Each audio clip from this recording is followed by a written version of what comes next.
Am I to dump this? Am I to throw this in the trash?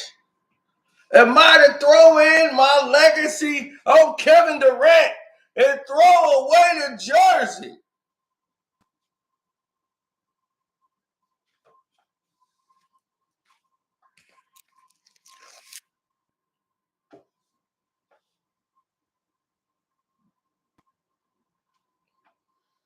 Is that what I'm supposed to do? Am I supposed to take this and ball it up and throw it in the trash? Is that what's supposed to happen here?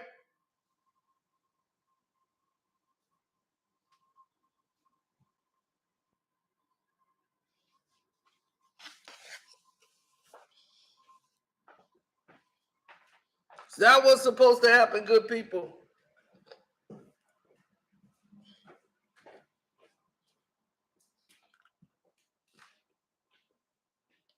Is that the route I'm supposed to take?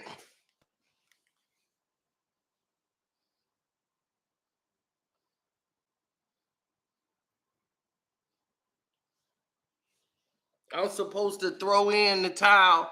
I'm supposed to dump the jersey because of some games didn't go our way. I ain't made that way. I don't do that, bro. We don't do that around here. It's not how we roll.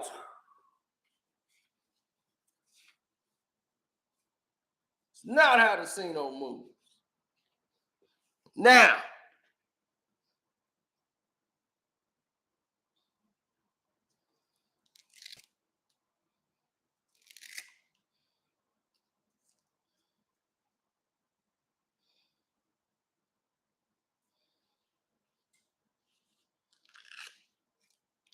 let's get into this because I want it to be understood. Everyone's blaming Kevin Durant for the loss for both games. They saying Kevin Durant, Kevin Durant, Kevin Durant. He the reason we lost.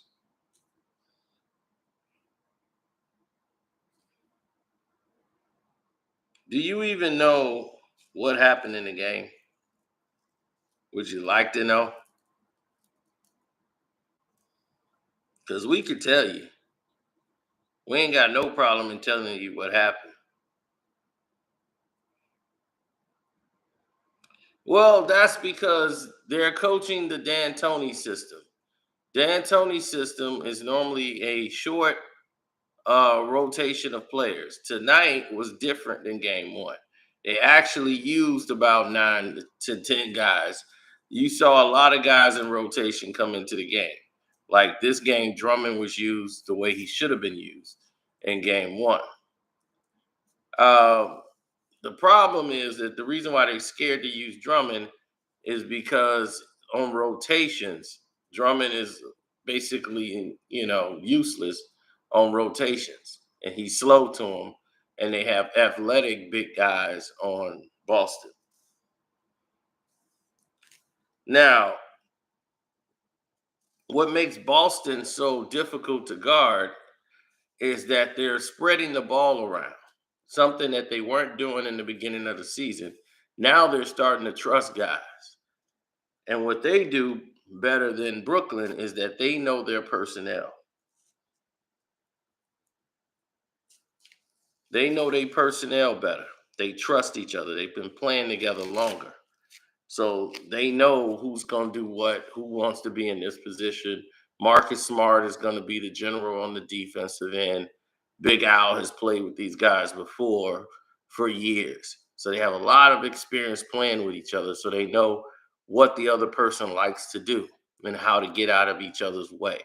You got to put Boston in a situation where they're forcing up shots and not having anything towards the basket.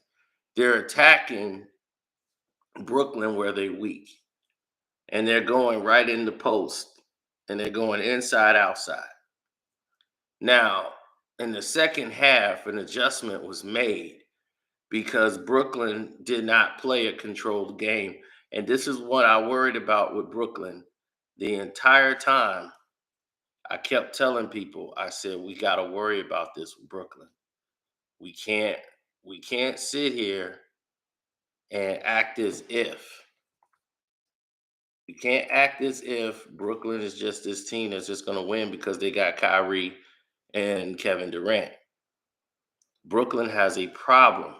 And I made the video saying Brooklyn got to be careful of this going into the playoffs. And the problem is in the last 6 minutes of a game, they have no identity. They have no clue on what it is that they want to run. Now, in the second half of the game, they waited. Boston waited to unveil their plan on Kevin Durant. To take Kevin Durant out of his rhythm, they start sending a double and a triple team. But it was smart and strategically done. They knew when to start bringing the second guy. It wasn't an initial double team where he would see it right away.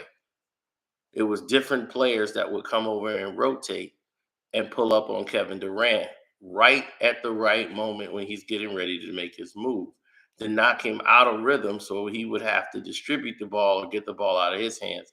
They were comfortable with Brown beating him, anybody but Kevin Durant. So what Kevin Durant is going to have to do and what Brooklyn is going to have to do is be able to recognize where the double team is going to come from. And credit was never given tonight to Emi Adonka, the head coach of the Boston Celtics. He recognized what the problem is and said, I can live with Kyrie Irving trying to beat us. We'll take that chance. But I want him on an island. And I want to take Kevin Durant and lock him up. Put two, three guys at him at times. Somebody else is going to beat us, but it won't be him. We cannot let it be Kevin Durant. We can't let that guy get a rhythm. If Kevin Durant gets a rhythm, you're out of the game. Because he's shooting from the outside, inside, you're done. Thanks, Tammy. I appreciate that.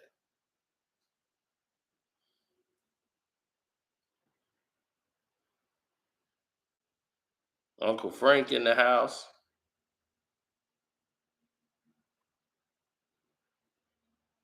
Boston's Boston's willingness to compete on defense is the difference than from last season to this season. You see an aggressiveness for the team. They really compete. You've seen Justin Tatum actually compete on 3-point shots, trying to block them. You've actually seen him go in there and try to do chase down blocks. They're not just waiting to get the ball out and start outlet passing.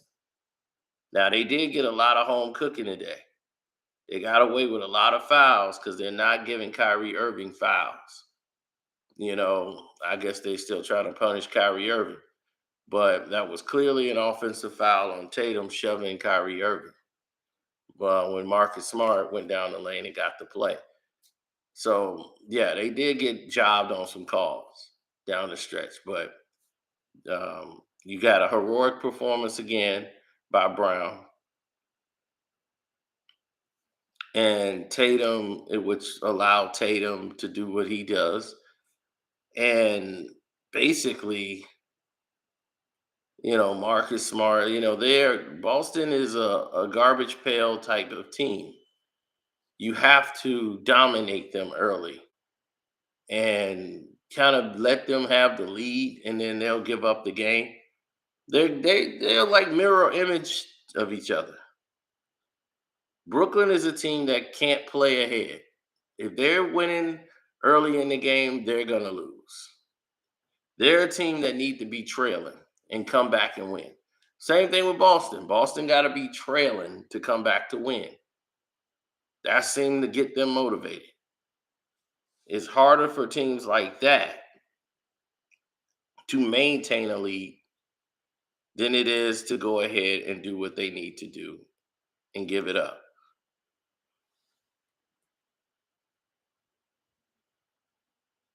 They'd rather be trailing.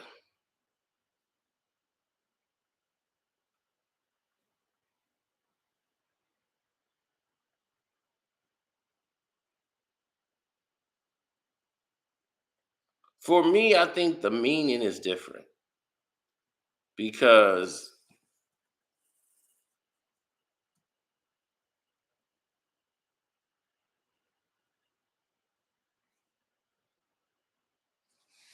you have a lot of these athletes that's in the game right now, and down the stretch, they seem to have a system on what they want to do.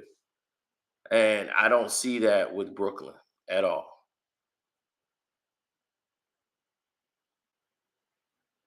I lost a lot of money on the Toronto game. The Toronto game cost me $2,600. Well, Toronto had the game won. I picked Toronto to win, and they screwed me royally. I had plus 2.5 with Toronto. So not only did Toronto lost, had it been a two instead of a three, I would have still won. The fact that they shot a three at the buzzer and won the game at the end of regulation, that just screwed me. And the fact that this idiot missed two free throws on Toronto's side, that idiot who blew the two free throws in the clutch, put me in this bind.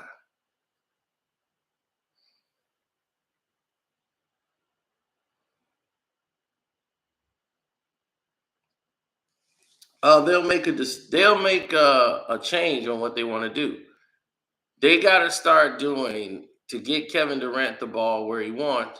He's got to play off the ball. Letting Kevin Durant bring the ball up to try to get his rhythm, he's going to have to go fast because the double teams are going to start coming. And by the time they go home and study the film, Boston would have changed how they're going to do the double teams and the approaches, or they're going to fake the double teams and see how it plays out throughout the game. But when the game first start, you won't see it, and then in the second half, you'll see more double teams, more triple teams to get the ball out of his hands. Kind of how they did Giannis. Toronto did Giannis in the playoffs when they created a wall saying, "Look, we're going to get the ball out of your hands and trust Middleton and one of those guys to beat us."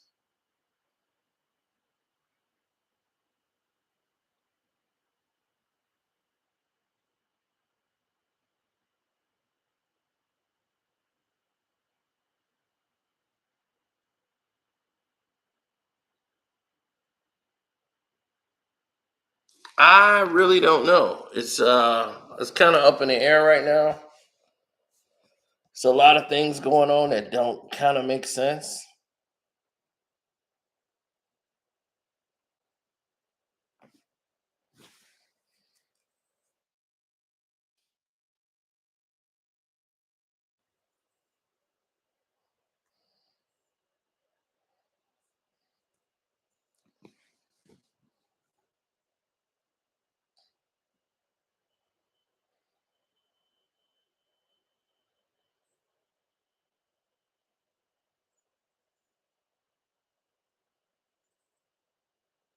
The refs giving Philly all the calls.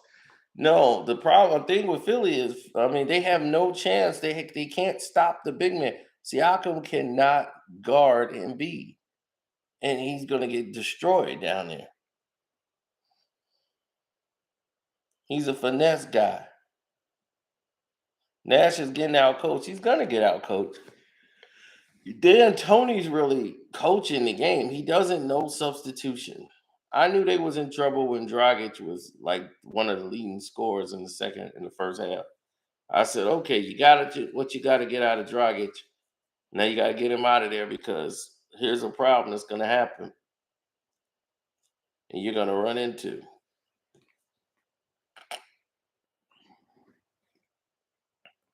The main problem they were going to run into is in the last 6 minutes. The game is close. Who's going to take the shots down the stretch? Who's going to take you home? tonight. Boston was having like 5, 6 different people shoot the ball. That wasn't the case with Brooklyn. That's nearly the Kyrie and KD show, which we really didn't get. And it hurts, even though they didn't get all Boston did was defend home court. But you just thought Brooklyn would have took one of those games. And they had both games and blew it. They really should be up 2-0.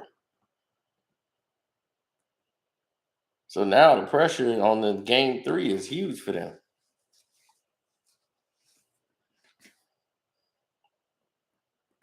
Because if Brooklyn goes out in the second round, that's it. They're done. They splitting this team up.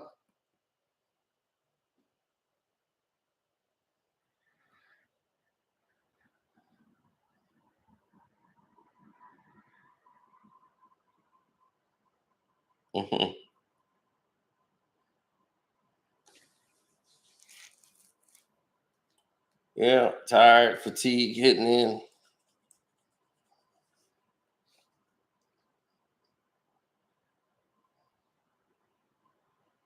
Are the Phoenix Suns done because Devin Booker's out?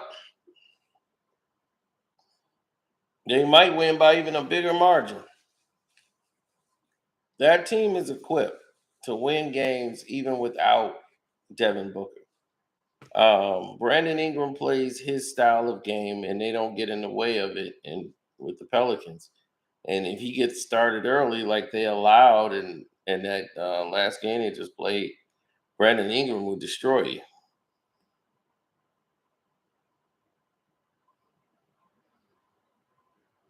They got nobody really to guard him.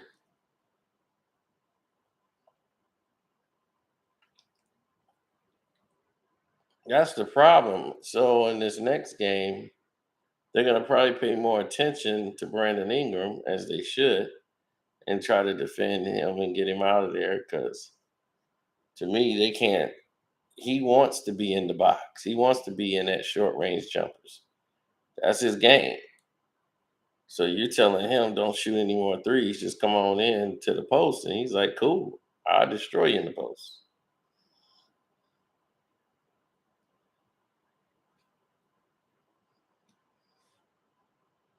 You get that one string of hair that be on your ear, and you're like, where did you come from? One hair. Yeah, they're a good team if they play together. You said a very key word there, if.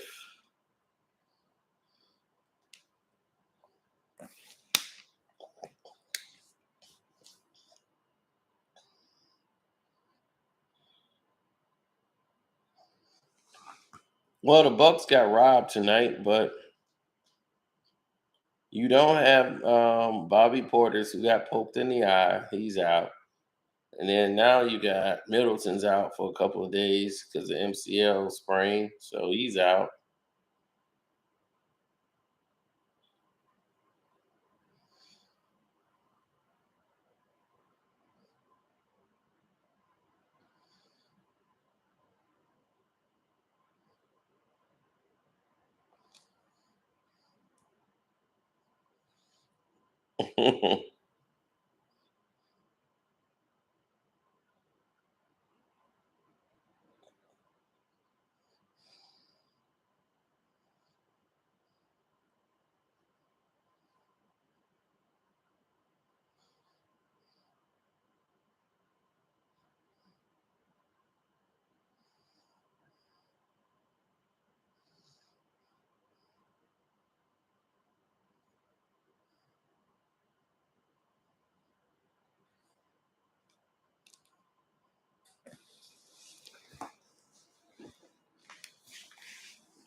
Yep.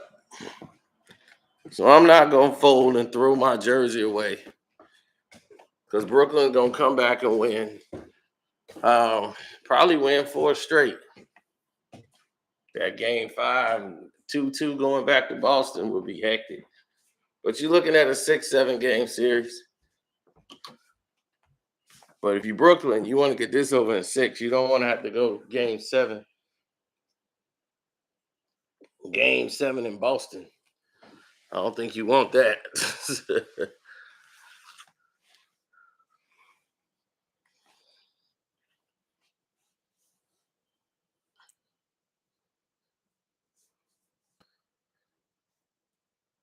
No, he wasn't calling fouls. Kyrie couldn't get a foul call to save his life.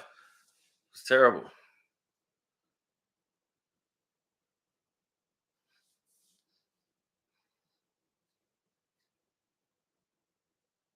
Yeah, we do have a video coming about ASAP Rocky. Yeah.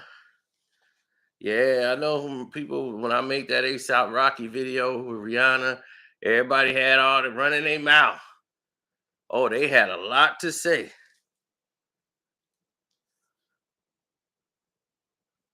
I don't hear them talking now. Wait till that video drop.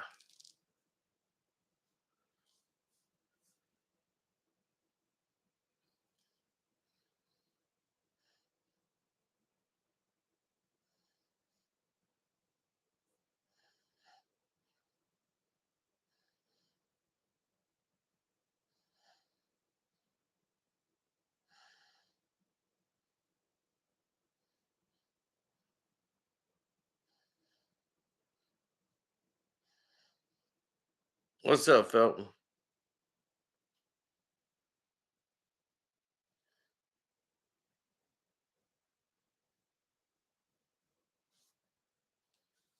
Oh yeah, and thanks for the cash app too. I appreciate that.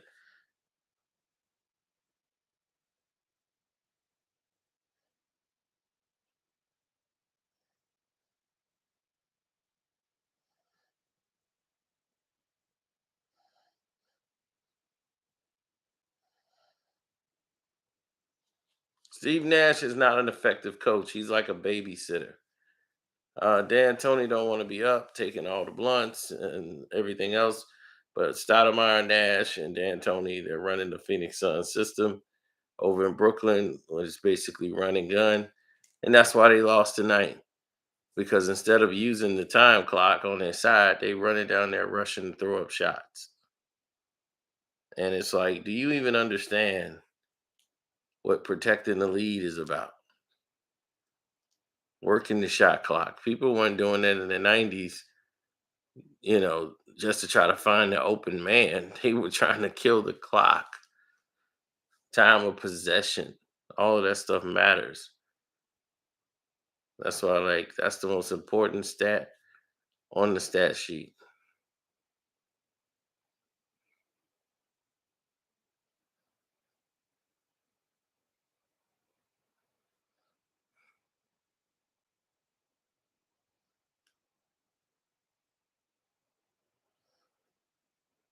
Getting good possessions. Well, that's the thing. The defense of the Celtics was a problem. Marcus Smart is now the defensive player of the year. Draymond's mad he didn't get it. Well, you can't miss all those games and then thinking you're gonna get something like that. No.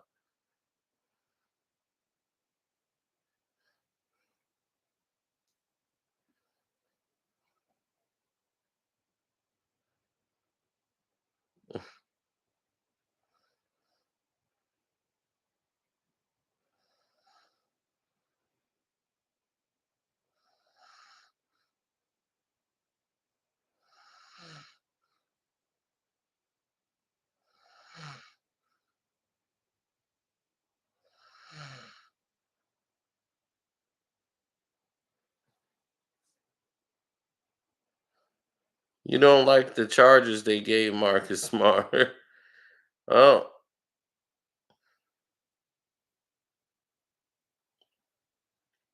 I was envisioning the game. Might thought I was asleep, but I was envisioning how game 3 is gonna go. No, they were sending double teams and triple teams from different angles. Like they would have Big Al come and set a screen or come and hit Kevin Durant. Anything to bump him, to stop him, to throw his rhythm off, and then they'll run back and get on their man. Or they'll do a delayed double that come later and they'll fall off their man. Now you got to be able to be smart enough to game plan and have options for that if you're the head coach. This falls on you. This is where all your training should have been. You should say, oh, they're going to come with this trap and they're coming from this side of the angle. This guy rotates and this guy falls over and he falls off his man and just rolls up.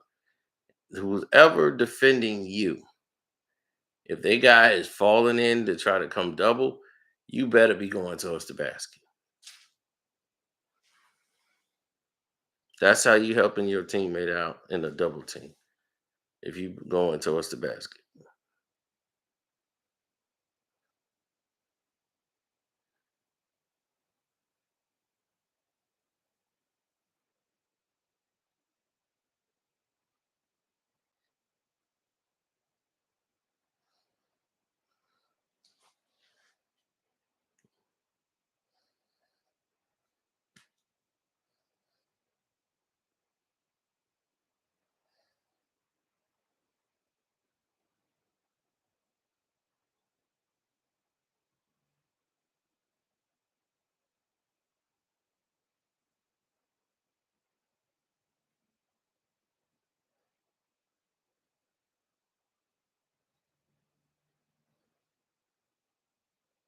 Dragic just done.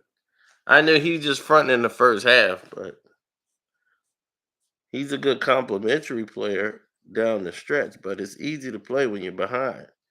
That's why people like to play from behind because nobody's really gonna yell at you. You're already losing.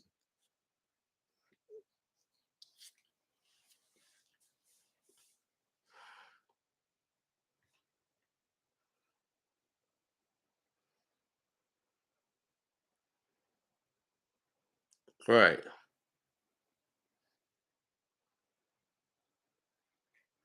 But I'm gonna get out of here because I am getting tired, man. I'm wore out.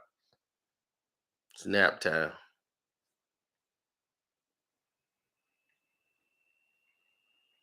So don't forget to subscribe to the page, hit the notification bell, hit up the super chat. Everybody who donated, thank you. Thank you, everybody who hit up the Cash App. And the Patreon will be fire today when I get up.